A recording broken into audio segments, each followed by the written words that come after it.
Era uma noite abafada de outubro no sertão nordestino, quando seu Zeca, um homem de 60 e poucos anos, acostumado às durezas da vida no campo, se preparava para uma longa jornada de caça. Ele tinha crescido ouvindo as histórias antigas, contadas pelos mais velhos, sobre a caipora, uma criatura temida que habitava as profundezas das matas. Diziam que ela protegia os animais da caça desmedida e assombrava aqueles que desrespeitavam a natureza.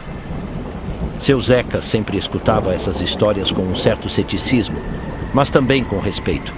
Afinal, o que era superstição para uns, era verdade para outros. Aquela noite parecia propícia para caçar. O luar fraco oferecia pouca luz, e a mata estava úmida e silenciosa. Seu Zeca, armado com seu velho facão e espingarda, avançava pela vegetação densa. Ele sabia que precisava ser ágil, pois já havia alguns dias que a caça estava escassa, e a família esperava por carne fresca. Quanto mais adentrava na mata, mais os sons da noite pareciam abafados, como se algo os estivesse suprimindo. Foi então que ele ouviu o primeiro assovio.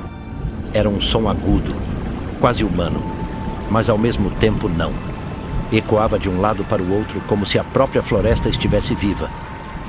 Seu Zeca parou, o coração acelerado. Sabia que algo estava errado. Ninguém costumava estar tão fundo na mata àquela hora da noite. O silêncio após o assovio era ainda mais perturbador, como se o ar tivesse sido sugado. Seu Zeca lembrou-se das advertências de seu avô, um homem sábio que sempre dizia: nunca responda ao assovio da caipora. Se você escutar, ignore e reze. Naquele momento, ele sentiu um arrepio percorrer sua espinha. O medo antigo que ele nunca tinha experimentado antes tomou conta dele. O homem sabia que deveria se retirar, mas sua curiosidade, aliada à necessidade de alimento, o empurrou para seguir em frente. Talvez fosse apenas um pássaro estranho, ou o vento passando pelas folhas secas. A mata começou a parecer mais fechada e sufocante. As árvores retorcidas projetavam sombras estranhas, e o chão estava coberto por raízes que pareciam querer prender seus pés. O segundo assovio veio mais forte, dessa vez mais próximo. Ele sentiu a espinha gelar. Com uma prece silenciosa, tentou ignorar, acelerando o passo para sair da mata. Mas os passos que ele dava pareciam ecoar no vazio, como se a floresta estivesse zombando dele. Foi quando a figura apareceu. A princípio, era apenas uma sombra, quase indistinguível entre as árvores. Mas quando ele fixou os olhos naquela direção, a viu claramente. Pequena, mas de aparência assustadora, a caipora surgiu à frente dele. Seus olhos vermelhos como brasas brilhavam no escuro, e seus pés descalços mal tocavam o chão. Seus cabelos eram longos, desgrenhados, e sua pele escura refletia a luz da lua. Ela não parecia humana, embora tivesse forma de gente. Seu sorriso era sinistro, e ela segurava um porrete nas mãos, como se estivesse pronta para atacar. Seu Zeca sentiu o sangue gelar.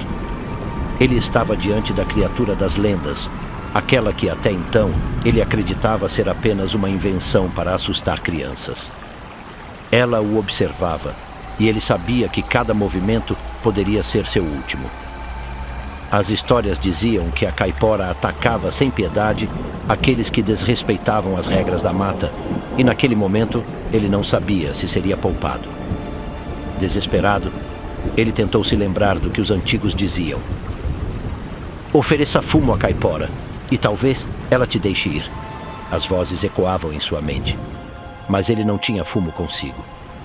A única coisa que ele podia fazer era tentar se afastar lentamente. Seu Zeca, tremendo, começou a recuar, os olhos fixos nos da caipora. Ela não se movia, mas seus olhos brilhavam mais intensamente, como se estivesse se alimentando do medo dele. Então, o terceiro assovio cortou o ar.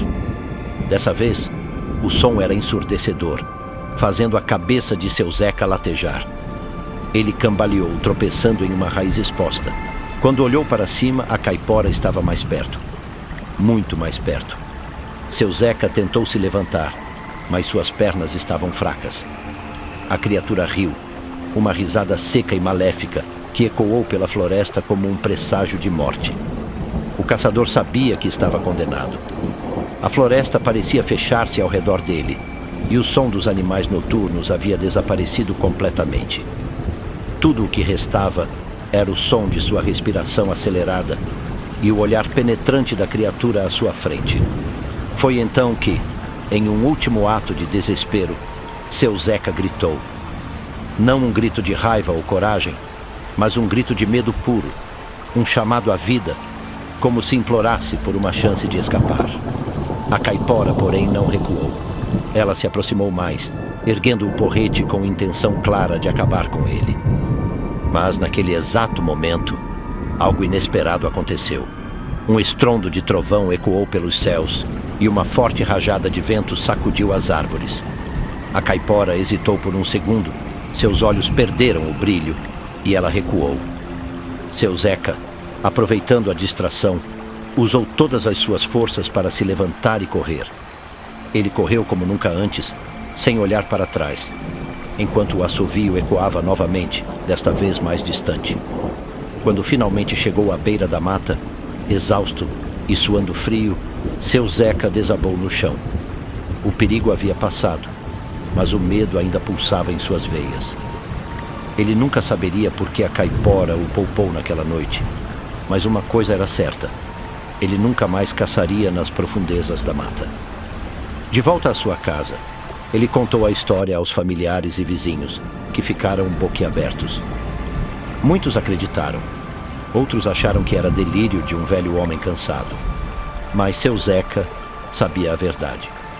A caipora era real, e ele havia sobrevivido por um triz. A partir daquele dia, ele passou a respeitar ainda mais os mistérios da floresta e as forças que nela habitavam. E assim, nas noites de lua cheia, quando o vento soprar através das árvores, seu Zeca sempre dirá aos mais jovens: se um dia ouvirem o assovio da caipora, lembrem-se de não responder. Nem sempre ela dá uma segunda chance.